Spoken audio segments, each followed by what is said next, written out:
Kuya namhlanje ngizothetha nizomangala ngizothetha wedad ngizothetha sondiva Sandiva funding. Ngiyabulisa abazalwane, ngibulisa otata. Ngivila apha ukuthi khona notata omkhulu. Ngibulise omakhulu. Ngibulise nomama. Ngibulise nabancinci. Amen. Ngiyabulisa abazalwane bonke egameni lika Jesu. Ngibulise nondodana ngapha osidalekayo. Angikazi ukuthi yini indodana. Nyana. Oh nyana. Amen. Ngiyabulisa nyana egameni lika Jesu. Amen. Siyambonga abazalwane uNkulunkulu osithandile kulosuku namhlanje. Usenzele isimanga impela okungenzeki kubantu kuyena kuyenzeka bengakaze ngihlele ukuthi ngoba la eEastern Cape kule ndawo engikuyo manje ngalolu suku ngokwengqondo zami hayi impela bengakaze ngihlele into enjalo kodwa uNkulunkulu wenza izimanga. Siyambonga kakhulu bazalwane, iyathobisa indaba kaNkulunkulu. Kukhona into ekade ikhulunywa utata, utata uKhanyile ye citizenship. Ithintile kakhulu inhliziyo yami. Isizathu sakhona ilento yokuthi mawungena umuntu oflexible akulula ukuthi ungashintsha izwe kulona. Mawungayena umuntu oflexible akulula ukuthi ungasuka eMaritzburg uze Eastern Cape. Uzokhonza nje. Uzeleloko nje ukuthi uzokhonza uNkulunkulu. Kodwa siyambonga uThixo bazalwane owenza izinto ngendlela yakhe ehlukile. Siyabonga kakhulu ithuba uNkulunkulu asinikeze lona.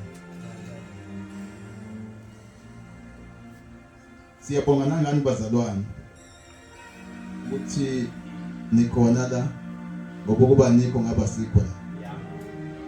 Siyabonga uNkulunkulu ngabazalwane bonke abakhulumile la abade bethula ubufakazi obunamandla. Siyambonga uNkulunkulu ngabo abashumayelile bonke abazalwane kade benezwi phakathi kwethu. Siyambonga uNkulunkulu ngabo abakhulumile uyasaka. Amen. Qhubekani bazalwane. Qhubekani nikhule kuloko uNkulunkulu anikeze kona. Amen.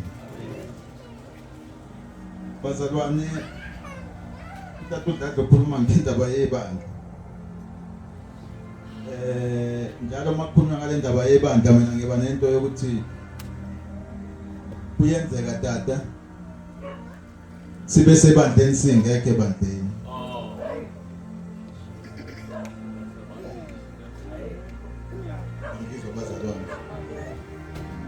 Kuyenzeka bazalwane sibe sebandleni singekho ebandleni.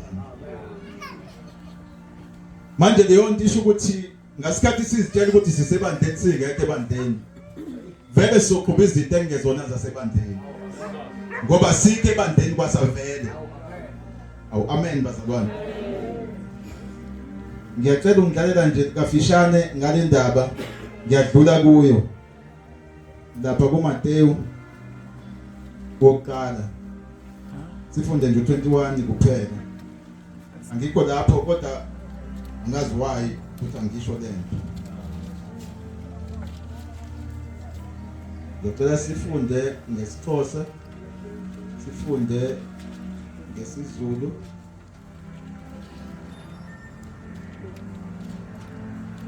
uzakuzala indodana uyiqambe igama lokuthi uJesu ngokuba nguye oyakusindisa abantu bakhe ezonweni zabo. Foster. Uyakuzala unyana umthiye igama elinguYesu kuba nguye oyakubasindisa abantu bakhe ezonweni zabo. Hallelujah. Mina bazalwane ngingumbona usuka eMaritzburg. Isibongo sami leso. Igama ngutholani kwaba ngangibiza ngegama. Amen bazalwane. Ngisuka kwi-local church ekhona pha eMaritzburg. Ekuthiwa igama layo iSongonzima local church. Sikhonza naye utata uDada kwi-local church. Amen bazalwane. La sifunda khona thiwa ke uyakuzala indodana ayiqambe igama ukuthi uJesu ngokuba uyena oyokusindisa abantu bakhe ezonweni zabo. Suke lapho laqala ibandla ma abazalwane bethi baqala ibandla noma basebandleni bengayazi leyo nto ukuthi ubani osindisa abantu. Ingakho kuzoba nemibuzo yokuthi ngingathinta yini lapha ya. Amen bazalwane. Ingakho phakathi ebandleni kuzoba khona imibuzo yokuthi ngingafunda lapha ngashumayela ngalokho. Bazalwane. Mangaba isikalo mawukuthi bingesona isikalo kodwa iqale lento yokuyilungisa ukuthi kade sisukaphi sakhelwaphi. Makathi ingalungile ayidungi ukuthi sakhelwaphi. Awukwazi ukuthi ususindisiwe kodwa ukhuluma into engaphandle kwemfundiso ngoba kusho ukuthi awiqondi. Wobani umbuzo uzothi wobani abakufakile la njengoba uphakathi wethu ufakwe wobani.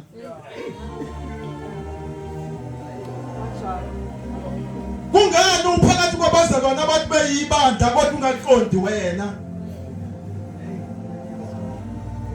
Kukhona umzalwane bazalwane ngala ngakithi uthi lo mzalwane ngiziphumele esontweni. So ngilindele ukuthi ebandleni khona into engizoyibona ehlukile kunesonto. Kodwa la ebekhona yena uthi akubonanga umehluko. Inselelo bazalwane. Challenge. I-challenge ukuthi ukukhonza kwethu akube ukukhonza kokuqonda. Masinayibhekisisa leyo ndaba iyoba njalo kuze kube njalo. Iyoba njalo masihlangene uthi sinenkinga yokuthi asiqonde into yethu. Ngithanda lento eyathi sho omunye usisi la obengcina la ukuthi uzwe kahle ukuthi yini ibandla. Uzwe kahle kusukela manje uyazi ukuthi yini ibandla. Engathi nabanye bangeza ukuthi kade osindisayo ubani. Ukuze bahambe besindile ngempela kungabi lento eshuta udada ukuthi abanye basho ngomlomo basho into abangeyona. Amen. Inselelo bazalwane yini ibandla. Masilazi ngokwembhalo siyakwenza yini lokho practical.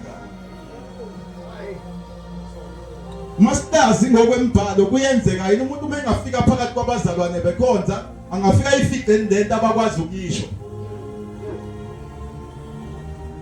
Ngafike ebandleni bazalwane bezincoma abazalwane babezincoma ukuthi ngembhalo sinzima. Ngembhalo sinzima. Kodwa sengikhulile nami ngabona ukuthi sembhalweni kuphela ayikho kubona. Ayikho kubazalwane kodwa bayakwazi ukuyikhuluma beyifunda phansi ayikho kubo. Kungani ngoba izalwa ivangeli impilo. Into efuna ukuthi ibe aligned with ufunda phansi ibe aligned with into okholelwa kuyona uphile kanjalo. Awu amen. Manje iyaphambana mangabe une theory ungayipractice.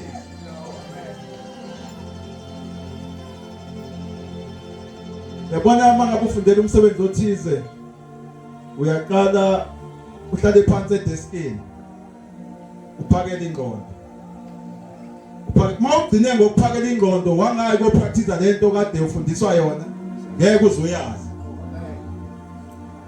Ingakho sothotha abazalwane banengcaki njalo abazi ukuthi kade bafanele baphile kanjani. Ngiyacela sifunde ngabadede ngifundele ngoba seRoma 10. Funde u10 verse 9.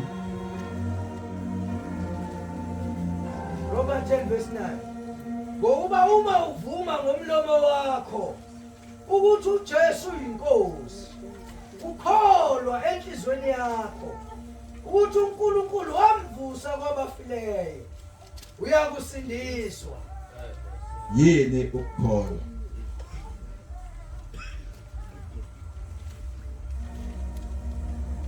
Sikhona sonke bazalwane? Yini ukukholwa? Ukholwa enhlizweni yakho. Yini ukukholwa? Umbuzo uzosho njalo. Into eyenza ukuthi ngibuze ilento ethi mhlambe ukukholwa kwethu akugcwele yini? Masizobuka ngendlela mhlambe senza ngayo izinto. Ingoba ukukholwa kagcwali yini? Amen bazalwane. Ngicela ufunde tayo.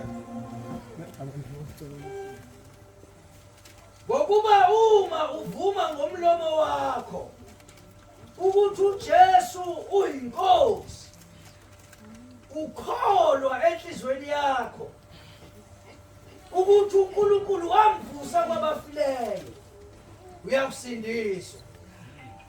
Yini ukukholwa? Ngoba abazalwane ngisho befakaza uyabezwa abanye ukuthi ayihlangani noJesu lento abayifakaza la.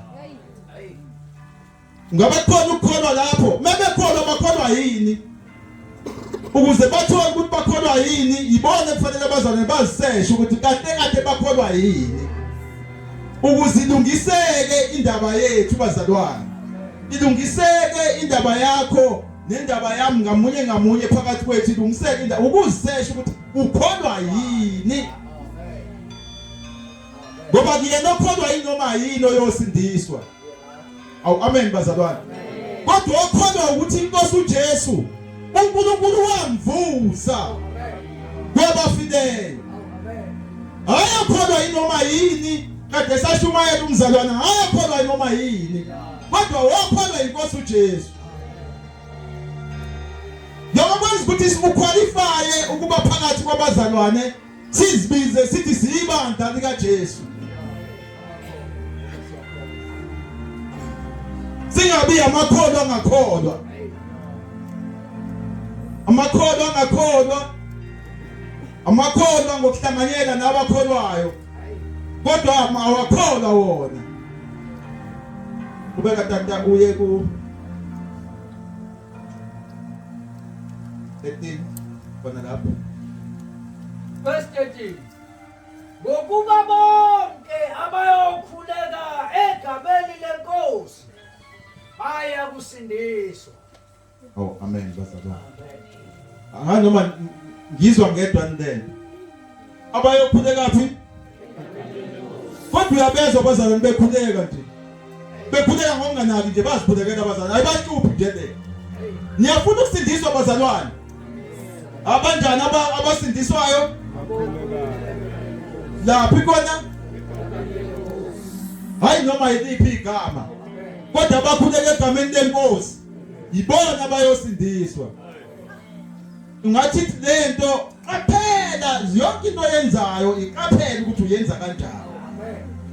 Ngoba mawenza noma yini akuzophuma lemphumela wena ongayilindela kanti awusho lokho okungakusa kuleyo mphumela.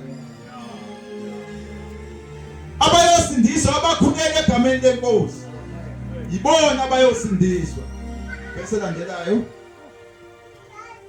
14. Labo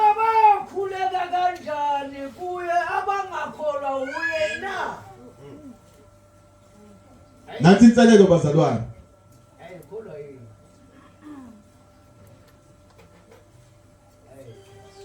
Angithi bazalwane njengoba sidla ashunyayezwa. Njengoba sidla salethu. Inselelo isekutheni owakuletha wathini. Amen. Amen. Bathiwa lapho tata. Lapha bakhuleka kanjani uma okhuleka kanjani kuye abangakholwanga nguye na? Yini engabenza ukuthi bakholwe? Yini engabenza ukuthi bakholwe? Ukushunyayeza ungabenza ukuthi bakholwe. Abashumayelayo bashumayela ini? Amen bazalwane. Tata ngikwazi ukushumayeza uJesu ungakholwa uJesu. Ukholwe obunye engakushumayezanga bona. Kodwa mangifika nenkungu kuwena uzongazi ukuthi yini lokufuna uyithathe. Mangifika nento engacacile kuwena ngikushumayeza ivangeli elingacacile vele nawe uzucacelwa. Sake sathi sikhuluma nabanye abazalwane kwenye indawo ngithi mina abazalwane asimusu ukwenza isizwe samakhaladi enkonzweni. Asimusu ukwenza isizwe samakhaladi ebandleni. Niyawazi amakhaladi bazalwane? Amakhaladi. Nizalwa yini ikhaladi? Nizalwa yini ikhaladi? Izizwe ezimbili. Phuma ikhaladi. Izizwe eziwu-2 phuma ikhaladi. Mangabe uzoshumayeza abazalwane into engacacile kuzophuma amakhaladi.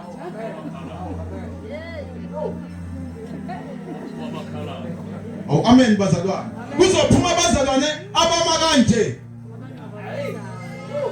Abazazi ukuthi baphile ngaphi. Mangikhuluma ngesizwe bona bazazi ukuthi bayisiphi isizwe. Mangikhuluma abazalwane ngabapriesti. Amen bazalwane. Abazazi ukuthi bangena ngalapha. Nisho bapha abapriesti. Ngoba kwafika into engacacile kubona. Yini abazoyikholwa labazalwane ivangeli lingacacile? Bakhuleka kanjani noma sebekhuleka abazalwane? Ayikakhuleka abazalwane. Kodwa ngithi bazalwane anike nihlole ukuthi nikhuleka kanjani. Nikhuleka nikhona kubani? Ukuthi nisindiswe phela. Ihloleni into enikhulekayo. Kubeka tata. Bakukholwa kanjani abangezwanga ngaye na? Akokunye. Abezwanga kanjani? Abezwanga kanjani? Bephakathi kwethu. Inkinga bazalwane yabona yokulungisa angazi mina ngidalwe kanjalo bazalwane. Mina nje uNkulunkulu ngenze makufanele ngivume ukuthi angenzanga kanti tata. Ngiyavuma. Ngivuma ngisho kuthiwa ingane yami ngiyavuma phambi kwayo ukuthi angenzanga kanti. Ngoba lokho kwenza ukuthi ngikwazi ukulungisa izinto engazenzanga kahle. Amen bazalwane. Kunalento yokuthi phakathi kwethu labazalwane bazokholwa kanjani engekho. Bakuzwa kanjani kungekho shumayela wona? Angakho oshumayelayo kodwa mengashumayeli le efunwa inkosi kufana ukuthi akekho. Angakho oshumayelayo kodwa mengashumayeli le ezosindisa abantu kufana ukuthi akekho. Amen bazalwane. Hallelujah. Awukwazi ukushumayela okunye abantu bakholwe okunye ongakusho wena. Futhi nawe kade awukholwa into othi wena babe yiyo. Kodwa ifuna uyidlulise ngoba wena uyikholwa mase uyayishumayela ngoba uyayikholwa wena. Kubeka. Bayashumayela kanjani uma bengathunywanga na?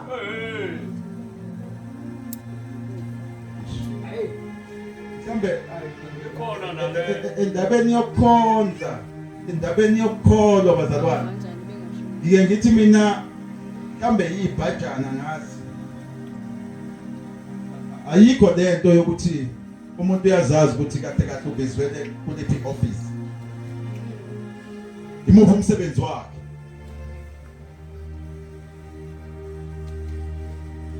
bayoshumayela kanjani benga engekho biziwe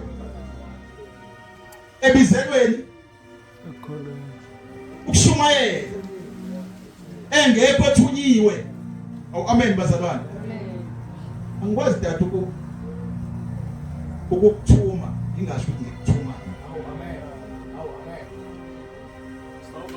angikwazi ukusho ukuthi ngiyakuthuma tata ngingasho ukuthi ngikuthuma ini wena mangikuthuma ungezwa ukuthi ngithini kuwe buza ukuthi ungithumani ungasuki kimi ngingashongo ukuthi ngikuthumani ngoba uzothunya ugwayi buye neboza ngoba uvanga ukuthi uthunyweni ayikade kuwe indaba ungajahi ukuhambisa umyalezo ongaphelele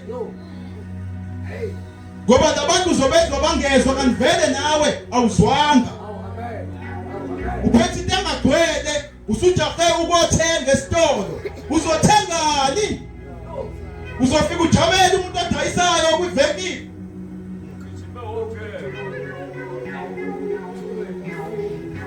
noma ngabe uyiphethe imali kodwa uzubuya nalutho wena makade kufanele uyodoba abantu ngeke ubuye nabantu badobile fana ukuthi akwadobanga mgabadeli mawubuya nabo bengeyona lento efunakalayo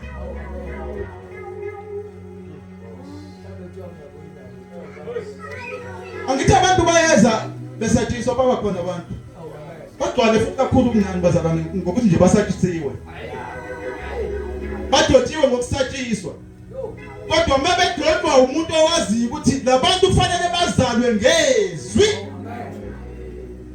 akakwazi ukukhuluma noma yini kodwa kufuna ukukhulume lento ekuyiyona ewudobo ekuyiyona ezobabamba okuyiyona ezobagcina beyilento uNkulunkulu ayifunayo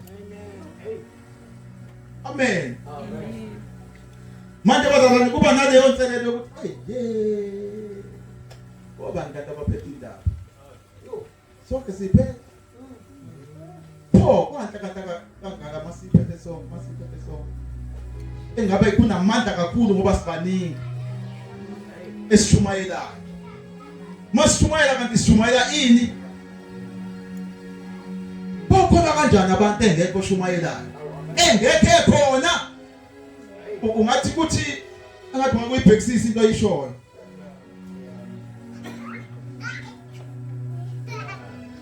bazalwane bathi ngikhulumele phansi le ndaba iphethe ukuphila kwabantu inguna phakade lokuphila kwabo ngazi noma ngizama ukuveza seriousness yayo iphethe inguna phakade lokuphila kwabantu it's not about ukukhuluma uvula umlomo kodwa kahle kahle into ebaluleke ngendlela esimanga ngoba ukuphila kwabantu kukuyo amen bazalwane kodwa leyo ukuthi uhamba uyicheka ukuthi yiyo yini le uNkulunkulu ayifunayo one day uzozwakala seyiqondile amen bazalwane abazalwane sebesindiswa ngendlela ekuyiyo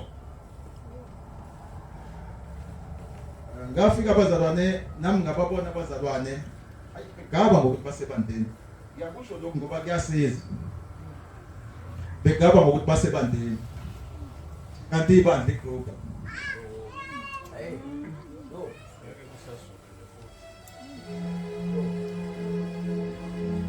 igroup njengoba sihlangene la uthi igroup ngiyakhumbula utata wabashumayela eMaritzburg ethi asimusa ukuba sebandeni singabi kuJesu amen bazalwane ngoba makuyi group engekho kuJesu akulona ibandla likaJesu lelo amen. Ufunde John 1:12. Boka John. Verse 12. Kepha bonke abamamukelayo wabapha amandla ukuba babe ngabantwana bakaNkulunkulu labo abakholwa egameni lakhe.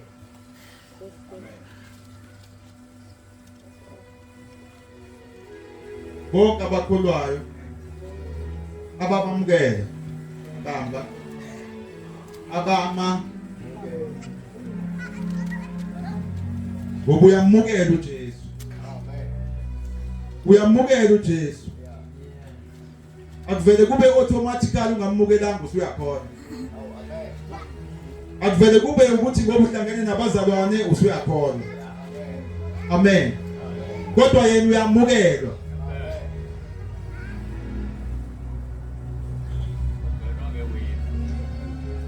Tata. Angenwa ngewindi.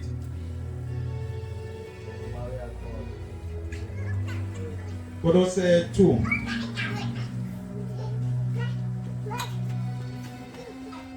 Cela sifunde ngeSizulu nangeSixhosa. Fundo verse 6 to 8. Ngakho-ke njengalokhu nimamukele uKristu Jesu inkosi, hambani nikuye nigxilile. Imali tata. Asike sibe la sekutheni hambani.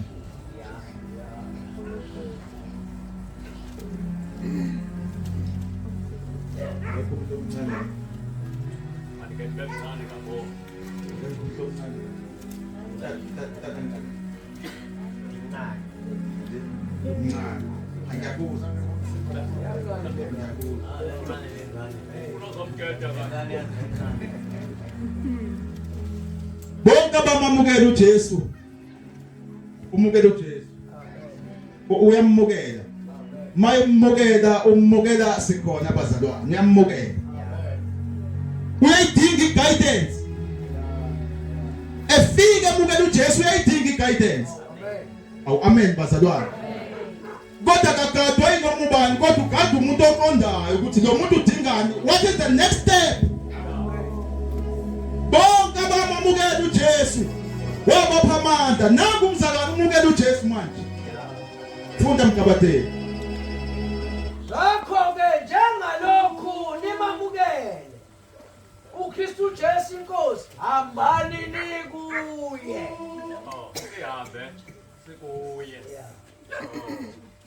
Lo mzalwane akayazi leyo nto.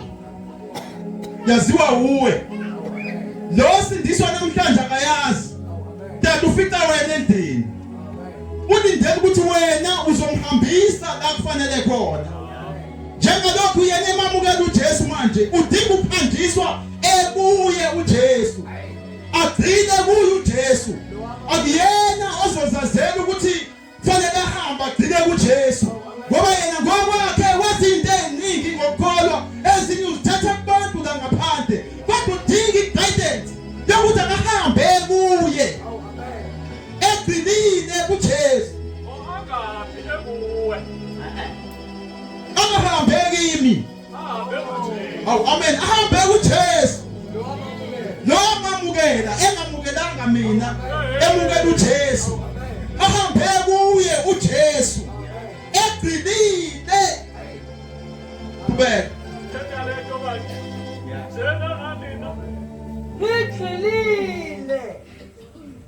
Nakhiwe kuye. Hayibo. Niqinisiwe kukholweni. Hayibo. Njengalokhu nifundisiwe. Hayi bazalwane. Nivame ukubonga. Njengalokhu nifundisiwe. Fundiswe bani?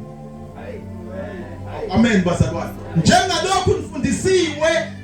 Okusho mengafundisiwe vele ayikho into ezomguide. Kodwa mayefundisiwe ugayidwa ukuthi ubefundiswe ini. Njengalokhu ahambe njengalokhu efundisiwe. Athi umpostoli Paul uTimotheo. Oh amen.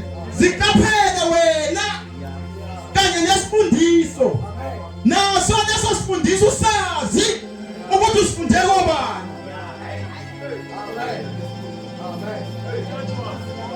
Akakwazi ukuziqaphela ngenaso isifundiso. Kodwa ngesifundiso njengoba efika ebukela uJesu uthemba ngaphambili. Amen bazalwane asoma ngabo. Athi noma ifakaza lento athi lento ngoyithatha kodwa udada. Amen bazalwane. Yibona bangifundisa leli ivangeli.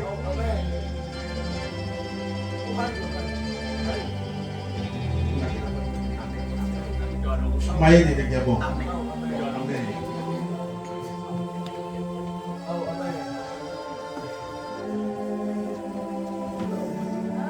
So bazalwane silindele mangabe engekho ofundisiwe.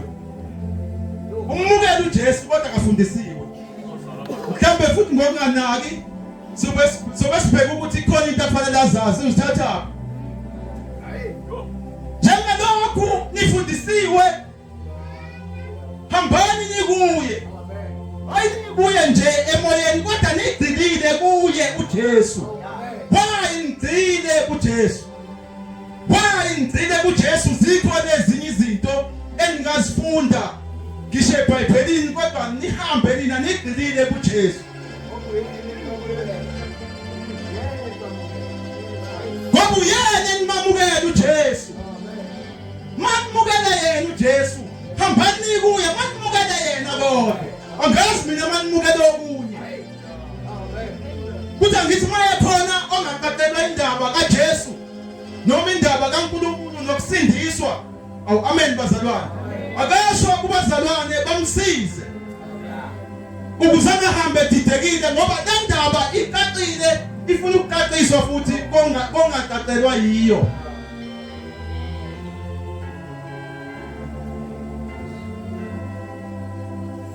Bazalwane. Niyazi ukuthi ukukhonza kwesinye isikhathi sithi sihlangene kanje uthola ukuthi kukhona igxathu utata wena osibhula ngalo makhonzo asibaningi kangaka kodwa masibukana nje ngathi sonke sezingene elifanayo. Kanti khona igxathu wena othathayo makhonzo wena wedwa ngoba kunalento wena oyibonayo ukuthi ibalekile okufanele wena uzisondeze kuNkulunkulu wena wedwa. Kodwa ongenayo la ngabona ngathi sonke mhlambe masitabelela hey yakhonzo lapha ya. Asiye empilweni izosisha impilo ukuthi hayi abafani kade kade. Njengalokhu namamukela uJesu hambani kuye nigcilile nakhiwe kuyena uJesu. Abazalwane ngokocwaninga engilenzayo abamazi uJesu. Abamazi uJesu. Utata utata ukhanyile noma bababili abazali bakhuluma ngale ndaba. Ndeke Mateyu 16 ukuthi uJesu ngingobani. Abantu bathi ngubani abantu bathi ngubani.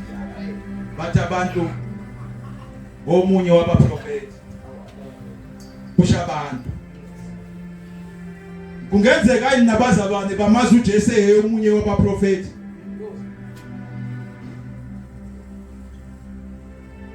Ngoba phela leyo ukuthi abantu bathi ngubani nami ngishiso njengama ngiphendula njengabantu yini ngingaphi kubantu. Angizwa bazalwane. Nami understanding yami njengabantu ngumuntu ngisadinga ukusiza ukuthi ubani uJesu. Fanele iqhubeke nje leyo nto yemibuzo yami ukuthi kanti uJesu ubani? Ngoba mina ngiqonda ukuthi uJesu omunye wabaprofeti.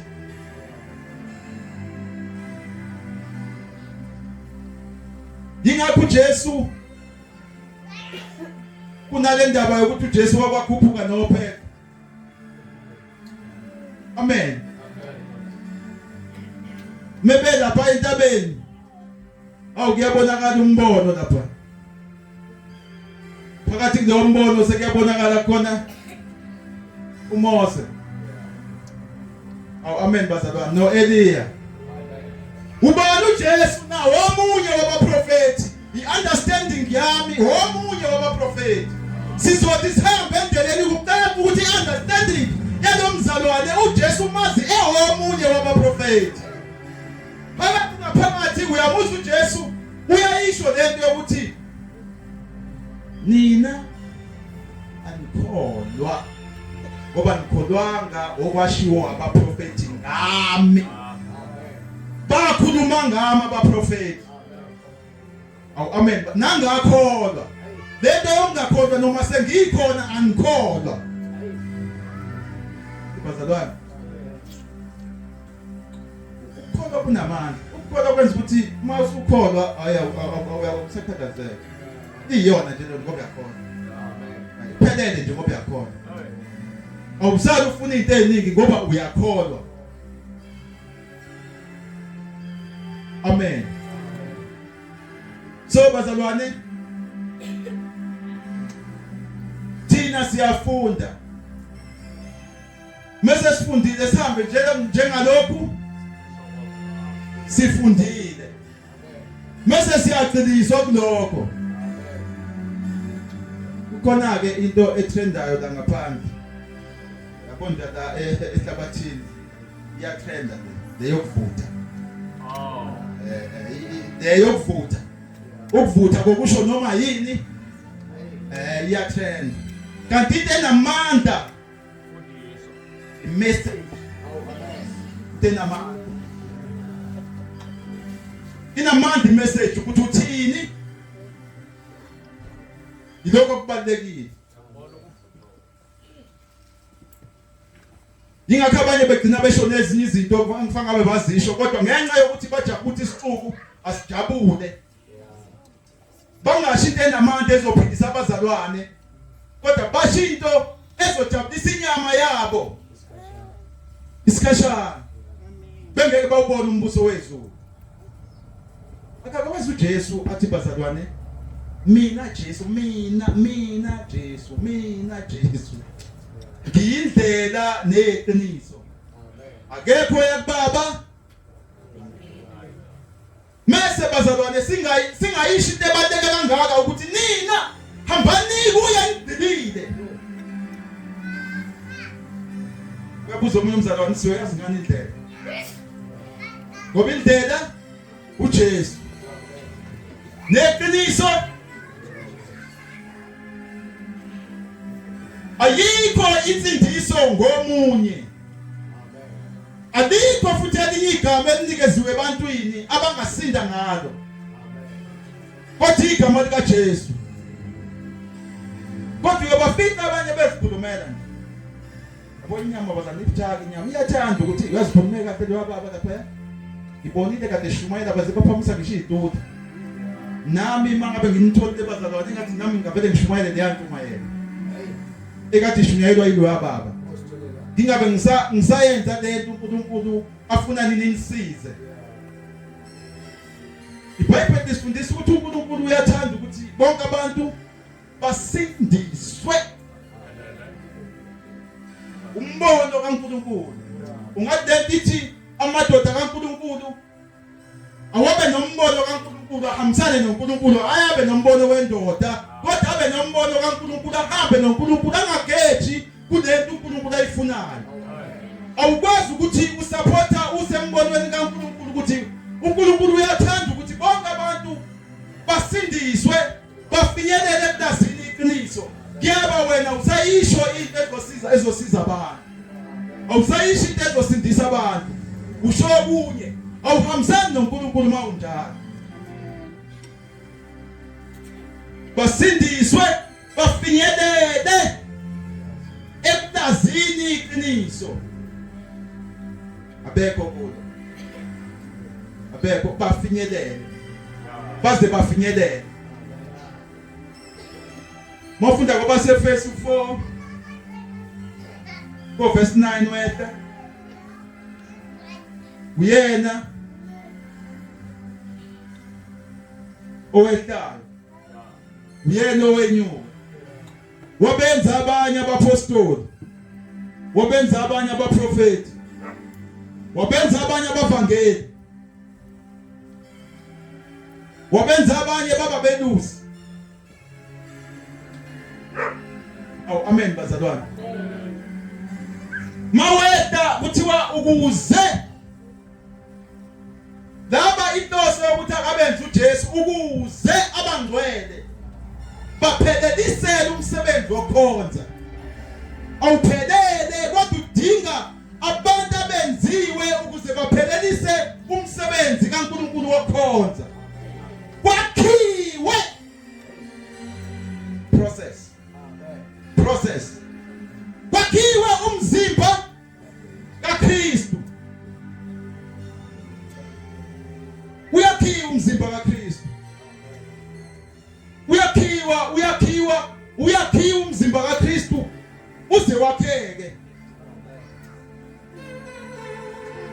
Maweda lize lithi bazalwane size sifinyelele ebudodeni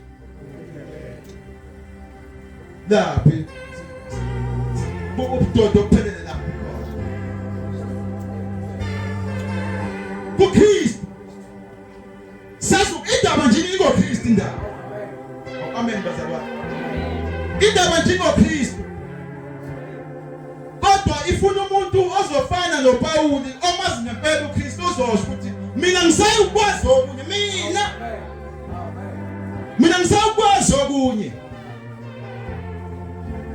Ngiyazincumela mina ukuthi angisayikwazi okunye. uKristu engakumazi ebethela siphambaneni mina. Kodwa lokho kuncike sekutheni umazi uKristu enzeni ngesiphambano empilweni yakho.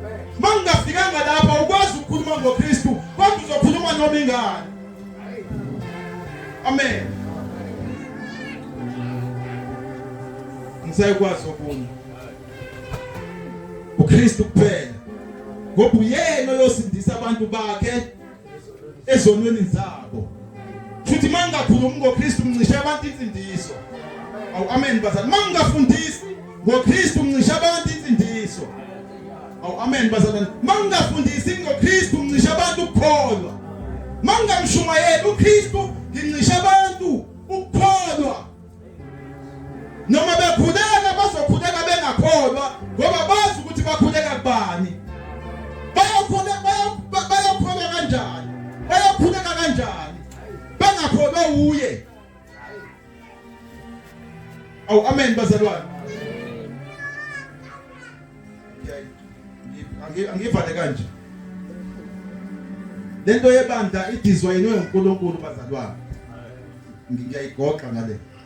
Idizwayinwe uNkulunkulu ukuthi asivele singadingani. Asingadingani. Uhlelo likaNkulunkulu.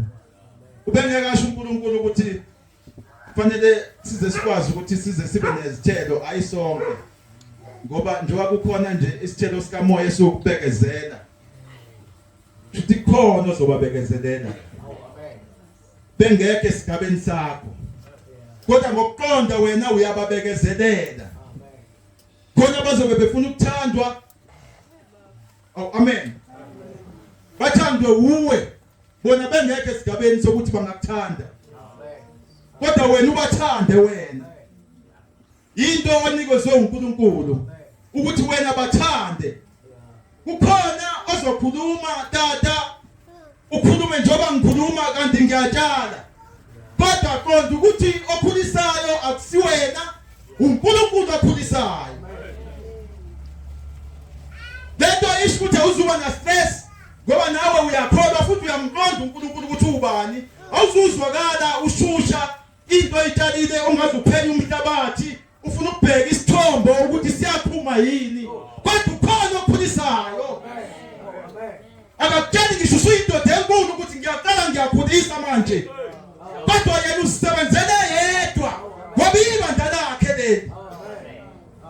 Thina nje sisebenzi kodwa siqaphele ukuthi ukusebenza kwethu sisebenza kanye naye uNkulunkulu. Asisebenzi sisodwa kodwa sisebenza kanye naye uNkulunkulu.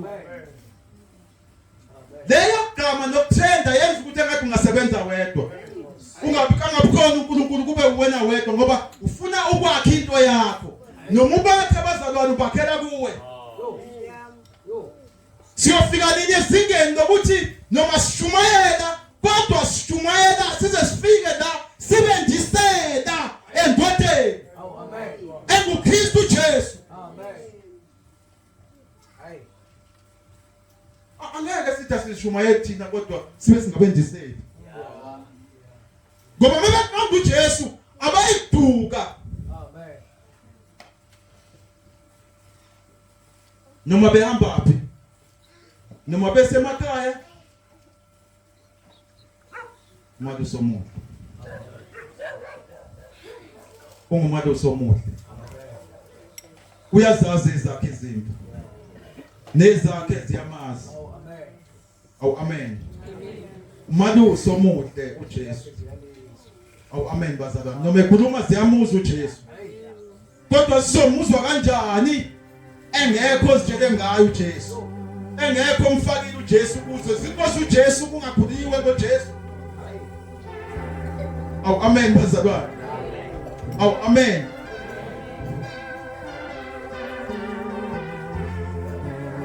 uNkulunkulu wathandizwe. Wathandizwe. Leli yithi wathanda nje. Awathandi phela uNkulunkulu izwe wathanda.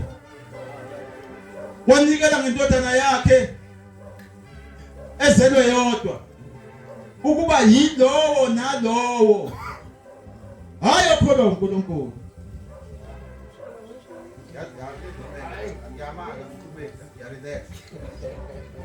Hayi okholwa uNkulunkulu. Angidluli la. Hayi. Bazalwane ngeke mangithi hayi okholwa uNkulunkulu. uNkulunkulu unikela ngoJesu indodana yakhe ukuze yilowo nalowo okholwa ubani? uJesu. Nina nikholwa ubani? uJesu. Anikholwa uNkulunkulu? Uyazi ukuthi yini ngithi ngiyamala iyadida le.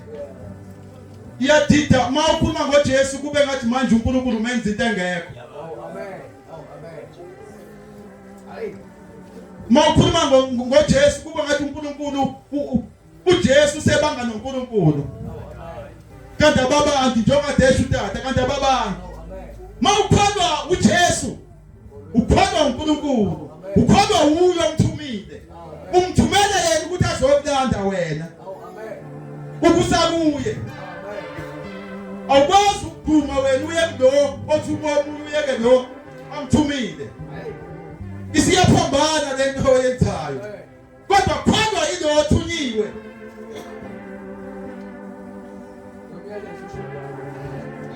Kholwa ilo othunyiwe. uJesu othunyiwe. Uthi lowo nalowo okholwa yindodana loyo uyoba nokuphila okuphakade okholwayo.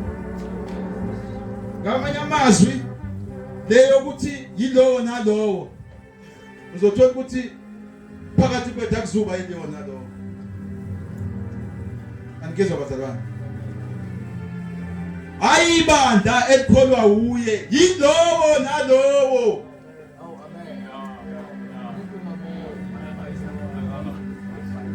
Yilowo nalowo okholwa uye. Ngamehlo singahambi ngokubona, ngamehlo singazibona nje sekukhulile lebandla. Kodwa yilowo nalowo okholwa uye. Asikwazi ukuyicheka leyo phakathi. Noma singaba amadoda amakhulu asifikelele kuyicheckeni leyo phakathi siyazi. Kodwa yilowo nalowo okholwa uye. Ngesineke sisebenza noNkulunkulu. Awu amen bazalwane. Sishumayela ivangeli lika Jesu Kristu. Amen.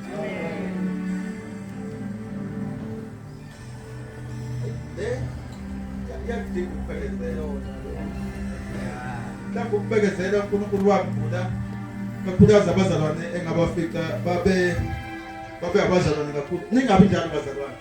Babe abazalwane kakhulu abazicomparison namasonto. ningabe kanjalo. Enzani lokho uNkulunkulu afuna nikwenze.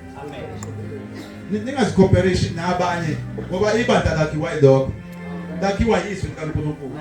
Ukume ezwini likaNkulunkulu, hayi ukuzikhathalisa. Kodwa ukume ezwini uthi uJesu lokho kokwenza ukuthi nibe ngabakhululekile. Ngoba nihamba ngezwi likaNkulunkulu. Anginjekezi ukubenzani manje lapha? Ngoba nizokhetha izwi ngoba nithi nibalekela bona. Awusebeyayenza nale? Asiyekeni. Bayenze emasontweni. Mafunda kwa kumaRoma 12. Verse 1 and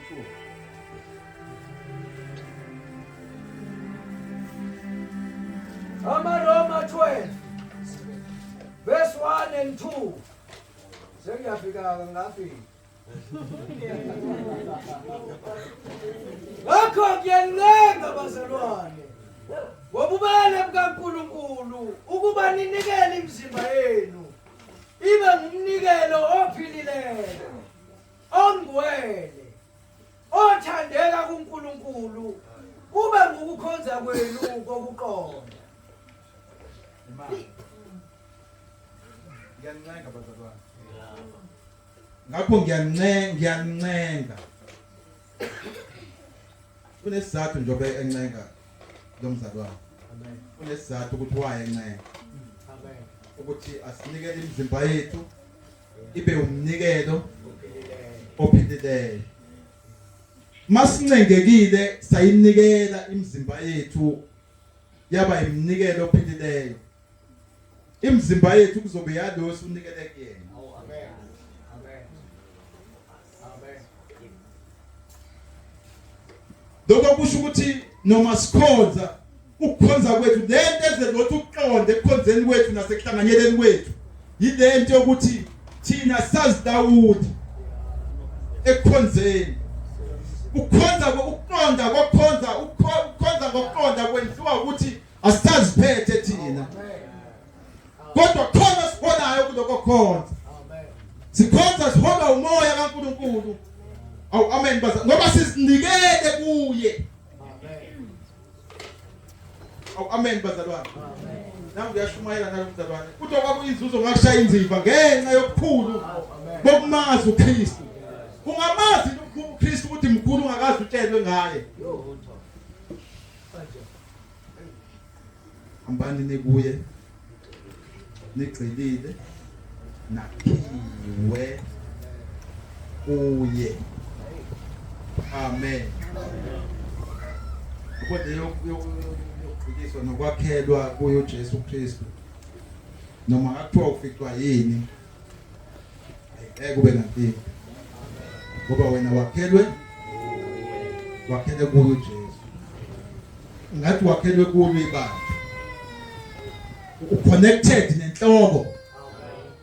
Ngoba uma ungaconnected vele enhlokweni iyona phela enikeza direction. Kodwa ibandla nje general ibandla kungenzeka lingaconnect enhlokweni. Yes, igroup kungenzeka ingaconnect. Igroup ingaconnect enhlokweni ngoba iyazi. Kodwa mangabe siyazi vele inhloko automatically kabade lento ithi wena mangabe ushumayela kwasindisa umzalwane mfaka. Amen. Mfaka. Akangene akachume. Awu amen bazalwane. Ngizumfake ekhukhwini amfake. Amen. Ajoyine kwamanye amalunga. Ajoyine kwezinye izitho. Awu amen bazalwane. Ngeke imdukele umzalwane, ngeke futhi sibe nenkinga yokuthi phakathi umzalwane seyagoloza. Hayi isitho sesiyagoloza isitho. Hayi isitho siyagoloza isitho. Isitho sesizibona ukuthi sona sodwa emzimbeni. Kodwa mayilungiswa indaba ngasekuqaleni sifika isitho emzimbeni. Sifika ezinye izitho emzimbeni. Sijoyine isitho sazi ukuthi umzimba ufanishina kanjani. Siufika uvele uyafanishina umzimba oyibandla likaKristu Jesu. Afika bona ukuthi hey lento yebandla ifana nezinye izinto. Ngempela into kaNkulunkulu le. Inkosi nibusise bazalwane. Noma senihamba nihambe nenkosi abahambayo. Nidinze ngenkosi uJesu. Amen. Nimhubele uJesu. Nimbonge uNkulunkulu ngaye. Amen.